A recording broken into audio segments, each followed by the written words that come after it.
Welcome to another In Wheel Time podcast, a 30-minute mini version of the In Wheel Time car show that airs live every Saturday morning, 8 to 11 a.m. Central.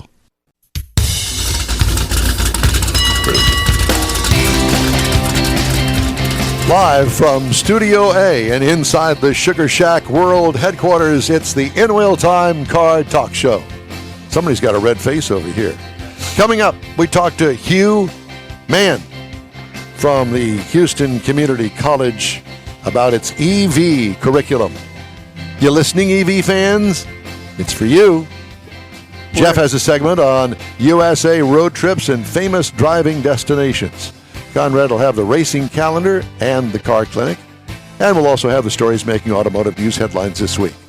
We're going to stick it in fourth gear just ahead on the In Wheel Time Car Talk Show. You're going to plug it in. Along with Mike out of this world, Mars, King Conrad DeLong. We always need more Jeff Dziekan. I'm Don Armstrong. Glad you could join us today. Day before the Indy 500. Monaco Grand Prix and the World 600. Yeah, Coca-Cola. The Coca-Cola Is it still Coca-Cola 600? Yes, yeah. Why can't I hear you, Jeff? Okay, I can't. No, there you go. There I am. Okay. All right, our guest now is Hugh Man, Houston Community College of Automotive Technology and their electric vehicle curriculum. Hugh, good morning. Thanks for joining us. Is this the first of, I assume, many classes to come with electric vehicles? Yeah, good morning. Thanks for having me back, guys. I appreciate it. Yeah, we're still, we hadn't rolled out the first class yet. We're still developing it. You know, it seems here lately, it's on the education side, momentum seems to have picked up. More people are calling and inquiring and having interest and wanting to put programs together. So we are developing the first class right now, and it'll be started and rolled out kind of as a continuing education program. You know, we're building multiple sizes to fit different customer base, whether it be a 1 day, 6-8 hour class to a 2 or 3 day program. But and it's kind of it's a mix. It's a hybrid vehicle and electric vehicle class, kind of put into one to start with. And when does it start? We're probably about a month out from actually flipping the switch and offering the first class. We got a couple companies out that have approached us that have kind of stepped up to, hey, we want to be the guinea pig. We want to do the first class, and we're putting together some stuff to train mostly their technicians, existing technicians that are already out there that are just trying to get more knowledgeable on the EV and the hybrid vehicles and how to deal with them, how to evaluate them, how to be safe with them. Are you getting any support from any of the OEMs?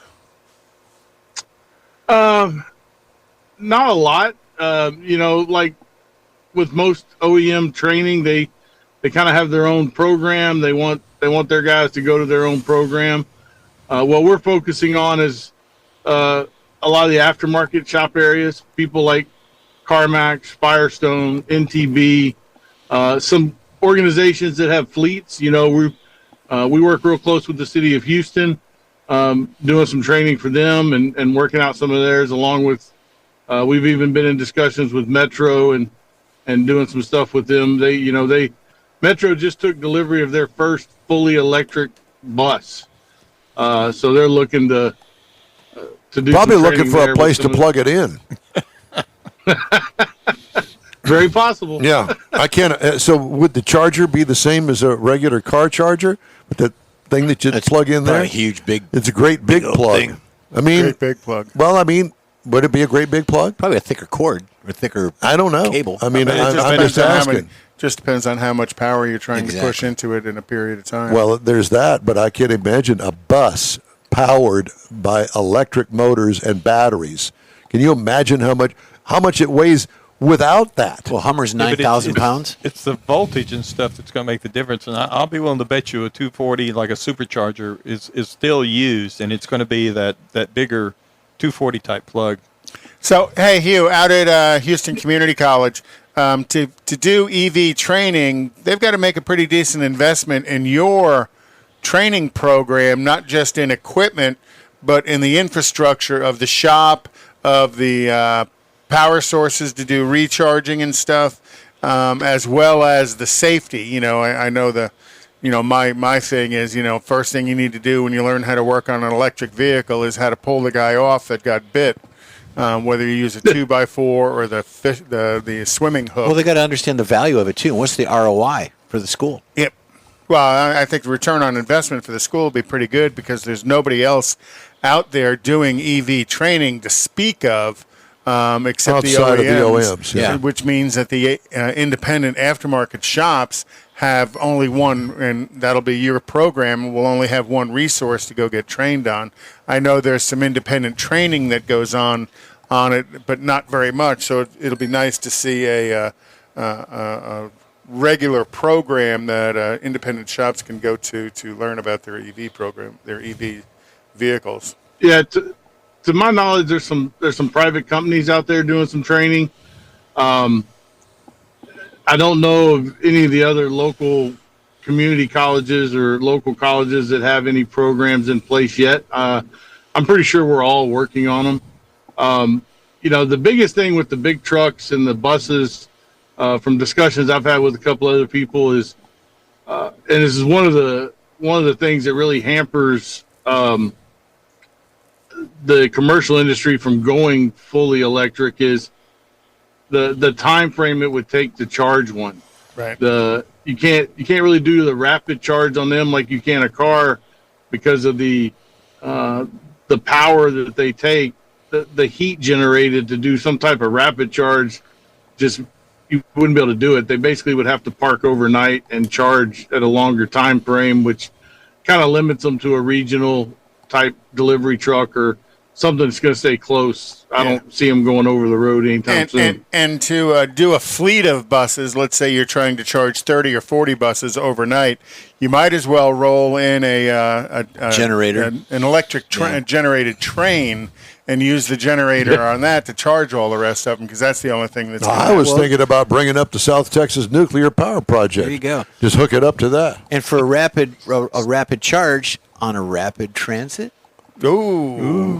Rapid charge on a rapid transit. I don't know if there's anything rapid about the transit, but used to be. So which location is your program going to run out of? I know you guys have the one off of Airline, and then you also have one up in the northeast side of town.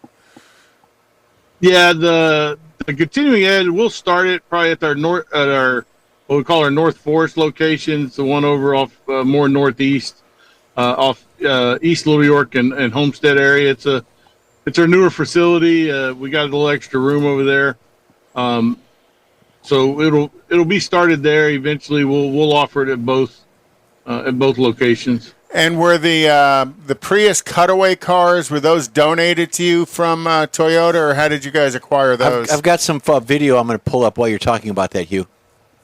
Oh, no problem. No, actually, we purchased those from a private training provider.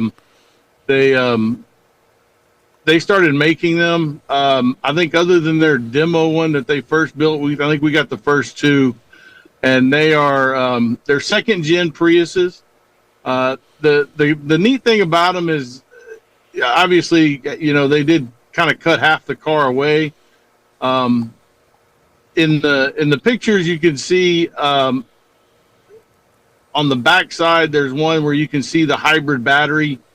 The hybrid battery that's mounted out in the open is basically gutted. There's nothing in it. It's just for identification and explaining. Just a casing. Correct. Right in front of it, you'll see the cover under the actual hybrid battery that's still in the car. And then on the front, they did the same thing. We got an inverter that's mounted up on top of the engine compartment for identification, and then the real inverter still in. So these cars, even though they're cut away and got spare, dummy parts out there, they're fully operational. You can get in them, drive them wherever you want to drive them. We can still hook all the diagnostic equipment up to them and show how, and put bugs in them and so forth and so on. But it's nice because if you take a live car, you're always explaining to the students, about the battery, about all the orange cables, about all the connections, but you can't really show them on a live car until you disable it. With these dummy parts on them, it's easier for the students to be able to take an inverter apart and see all the components inside an inverter without the danger of the high voltage. Now, Right. I know there's some people out there that will teach people how to service individual cells in the Prius hybrid battery pack. Will that be something in your program, or is it pretty much swap a pack? It could be in the future.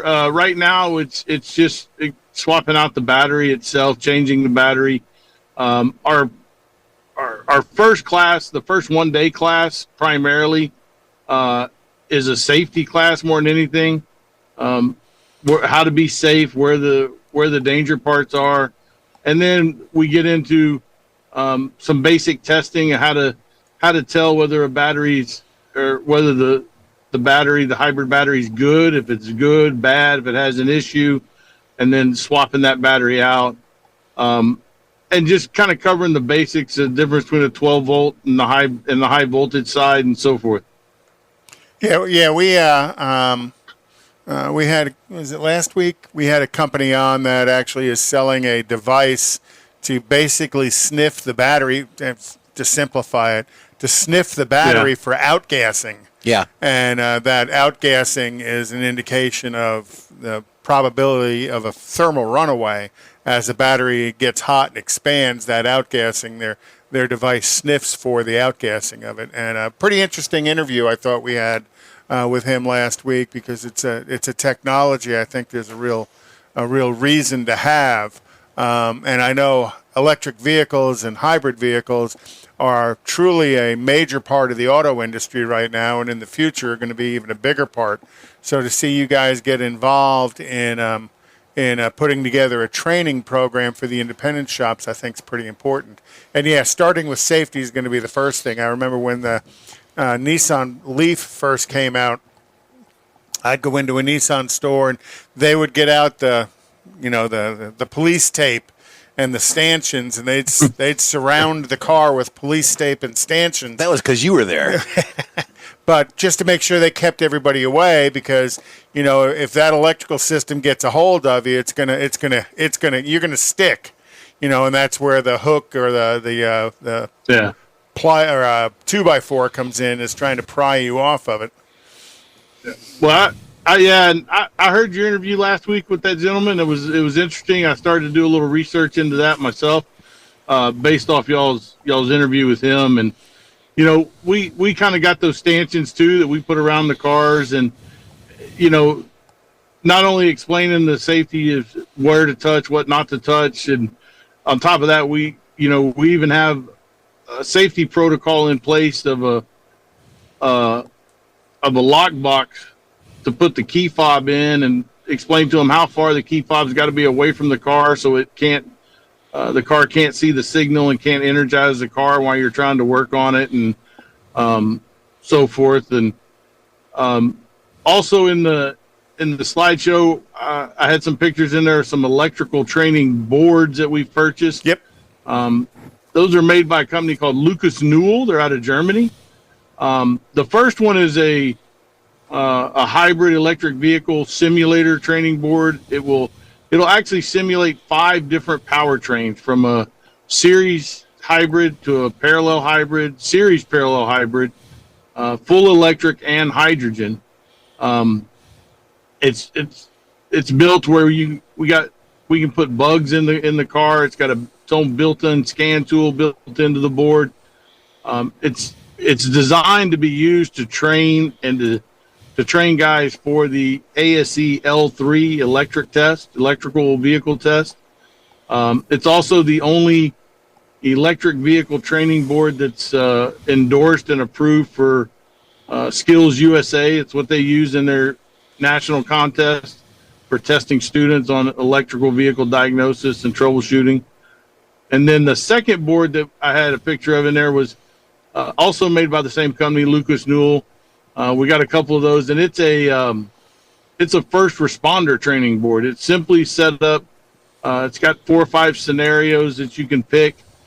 condition-wise to train first responders where to disconnect power and how to disconnect power in different areas within the system. Yeah, because if they're going into something that's they're going to have to get out the jaws of life, they've got to be very cautious about where they start touching stuff in a hybrid vehicle or in a full EV.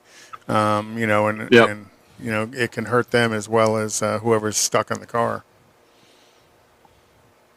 So, well, cool. Glad to see Houston Community College is kind of leading the industry here, reaching out to do something for the independent shops to get them more skills and experience working on the EVs. And, starting with safety makes sense. And we've had Dean on the show a number of times. And, I know Mike, and I've known Mike Cleveland for quite some time. He's been a fan of the show as well. So glad to see you guys are out there growing the industry and doing what we can to help the industry here in town. Thanks a lot for coming on. Thank you. Thanks for having us. And we appreciate y'all giving us an opportunity and the platform to come let everybody know what's available and what we're doing out there. Hey, Hugh, don't y'all have an open house coming up pretty quick? Actually, we do on June 10th. Actually, I think June 10th at our North Forest location, which is the one at 6010 East Little York. It's on the corner of Little York and Homestead. It's a campus-wide kind of a re-grand opening again, but it's for the whole campus, not just the automotive, but that is where our second automotive location is. And we'll be doing tours and some demonstrations. We got a paint simulator we'll have out there where you can simulate painting your doing some paint and body painting, body work, and we'll do some other demos and have some little 1 hour, half hour, 1 hour seminars on vehicle inspection and maintenance, as well as they'll be doing other things with other programs. That same location, we teach welding, HVAC. We actually have a audio recording program there where we actually have a full recording studio at that location. And all that'll be open to the public for tours. And again, there'll be other seminars there as well within the other programs. So I believe it runs from about 9 to 1 in the afternoon. Everybody's welcome to come out and take a look and check out the new campus. Very good. These graduating seniors need to go. Thank you very much. Houston Community College of Automotive Technology, Hugh Man. Or human. Here you go. If you say it fast. All right. In-Wheel Time Race I'm Card. sure he hasn't heard that. The In-Wheel Time Race Card is sponsored by Texas Nostalgia Modified Production. And this is a racing weekend. Make it quick. Make it quick. Well, because he's got a big thing here. So it's we start in the morning on Sunday with the Monaco Grand Prix, and then in the early afternoon it goes to the Indy 500. Yes. And then in the evening is the Coca-Cola 600 at Charlotte. So there's going to be about 1,400 miles of racing on Sunday. in 1,400 hours of Thinking coverage. the same thing. I will be 2,800 hours of coverage. And with I will that, be I'll there. give you Mr. Jeff Dziekan. Oh, well, Yes, Jeff thank you, Dziekan's got a Conrad. very special Jeff. Oh, boy, that's little great. special feature for On the road again. USA Road Trip's famous driving destinations. We play a little Willie Nelson, but No, we're we're not allowed going to play to. any music. We're not going to play any They music. ain't playing no damn Well, music. I want to tell you that many will say that going on an epic road trip is the best. Where's the And opening, where's the opening screen? I already flicked it. Come on, Mars. You got to You pay need to attention, keep up. dude. I'm taking notes. The only way to experience America, this is the land of open road, roadside attractions, and roadside diners. The first one, which this is California Route 1, Pacific Coast Highway 1. In there. It starts in San Diego and it ends in Mendocino, California. It is a 656-mile trek, camping in Big Sur if you wish to do that. It's for the ultimate California road trip. Consider driving the entire stretch of Pacific Route 1.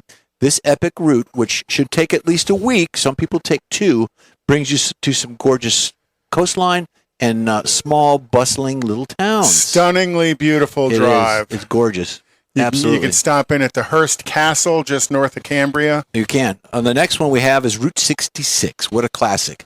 It's a classic road Get trip your across case. America.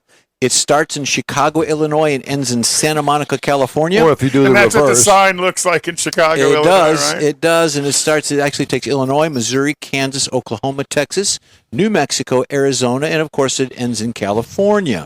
It's a 2,448-mile trip, and this is the typical Americana, or what they say is Merca, in the United States. Over the years, Route 66 has been immortalized by Hollywood films, musicians, and novels. One of the best parts of Route 66 is watching the landscape shift from the Great Plains and the Mississippi wetlands into the deserts and mountains of West Coast roadside landscapes. Entering Texas, New Mexico, and Arizona can be surreal, and there's no place like the American Southwest. And there's all kinds of museums about Route 66 along the drive as well that you could plan on stopping in. Don't spoil it. They got to take the trip to do it. Well, we had one of the Route 66 museums on the show last year. The next one we're going to go to the other coast, and this is Florida A1A. This is the overseas highway. I don't know if I would like to do this, but I'm kind of afraid.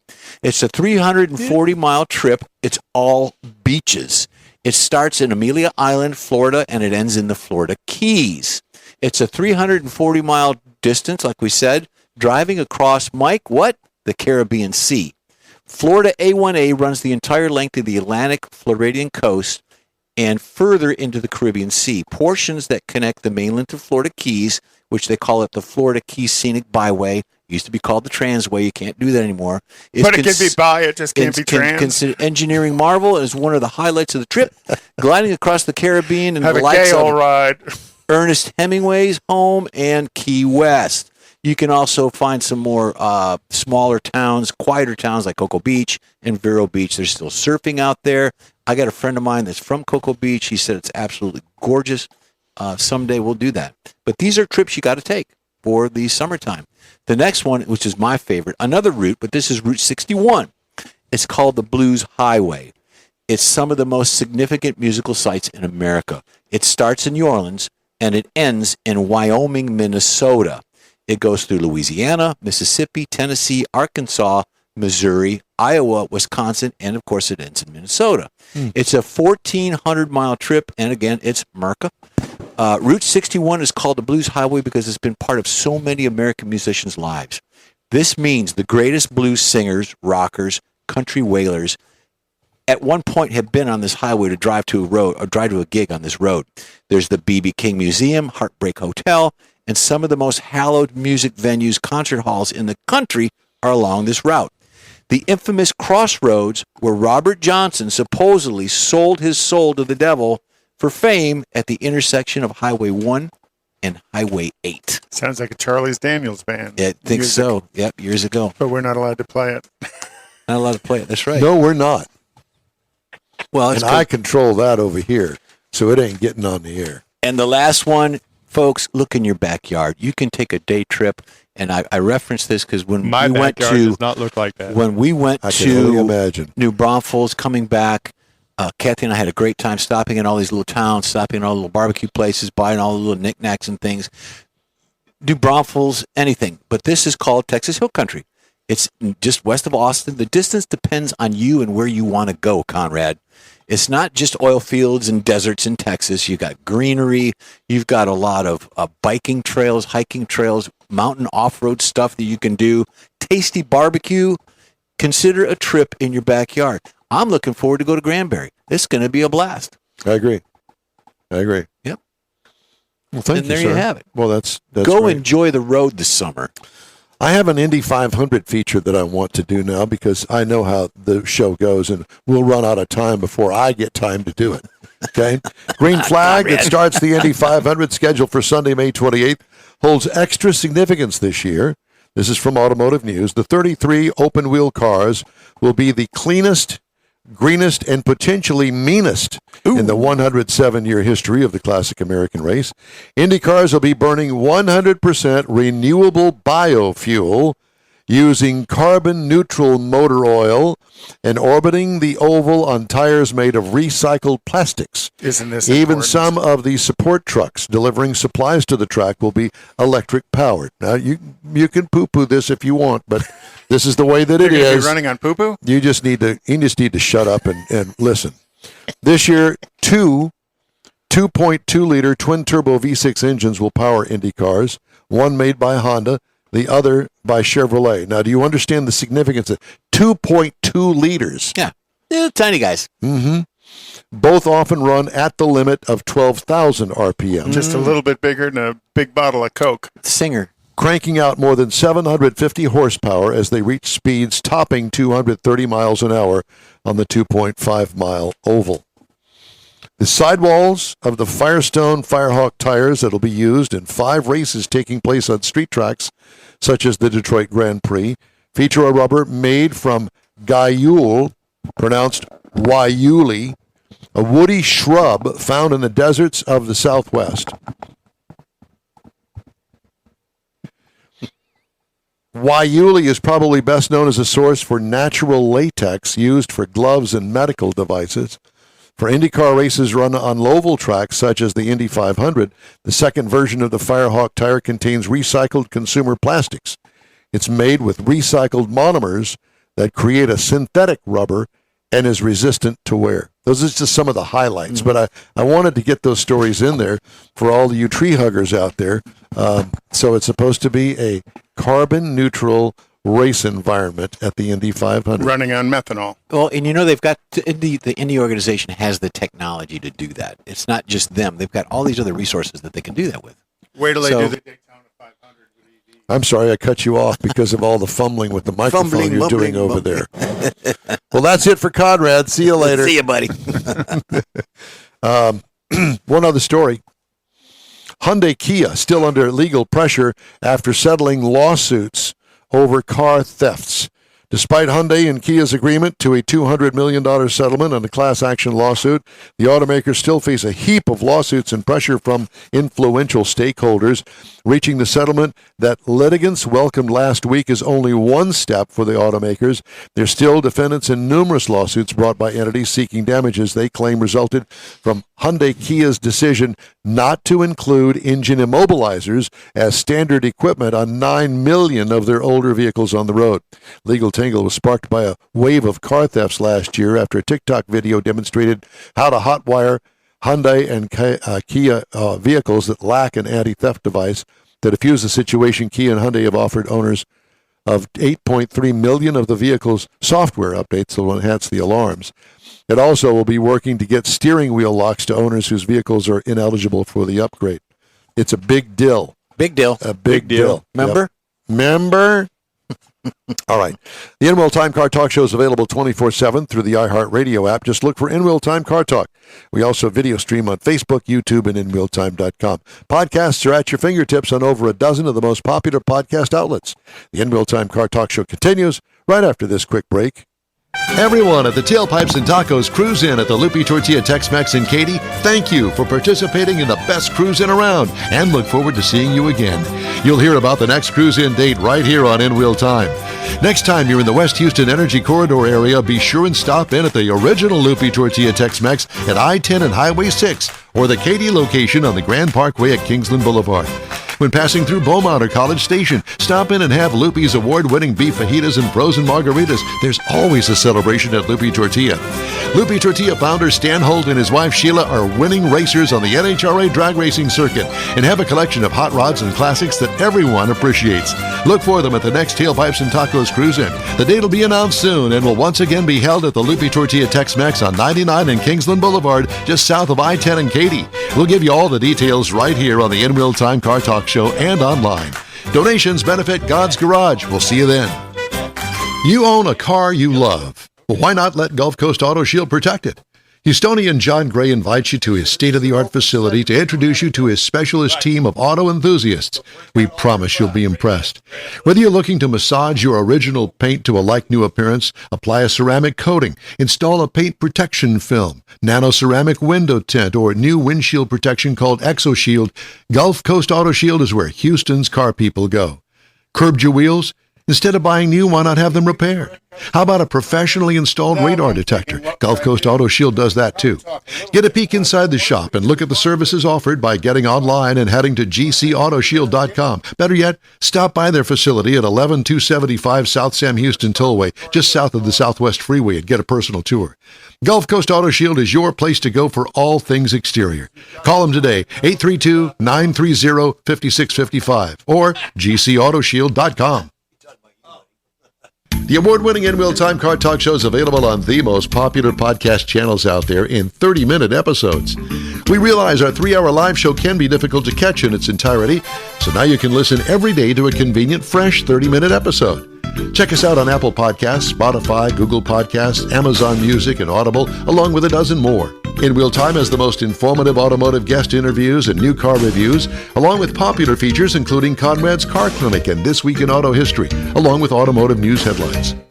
Our live broadcast airs every Saturday, 8 to 11 Central on InWheelTime.com, the iHeart app, and on YouTube. Be sure to say hello when we're broadcasting from the Tailpipes and Tacos Cruise Inn, Autorama, and the Houston Auto Show, among others.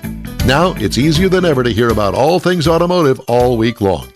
You're invited to join fellow car enthusiasts in becoming part of the ever-growing In-Wheel Time Car Talk family. Don't forget those 30-minute podcast episodes on your favorite podcast channel. That's it for this podcast episode of the In-Wheel Time Car Show. I'm Don Armstrong, inviting you to join us for our live show every Saturday morning, 8 to 11 a.m. Central on Facebook, YouTube, Twitch, and our InWheelTime.com website. Podcasts are available on Apple Podcasts, Spotify, Stitcher, iHeart Podcast, Podcast Addict, TuneIn, Pandora, and Amazon Music. Keep listening, and we'll see you soon.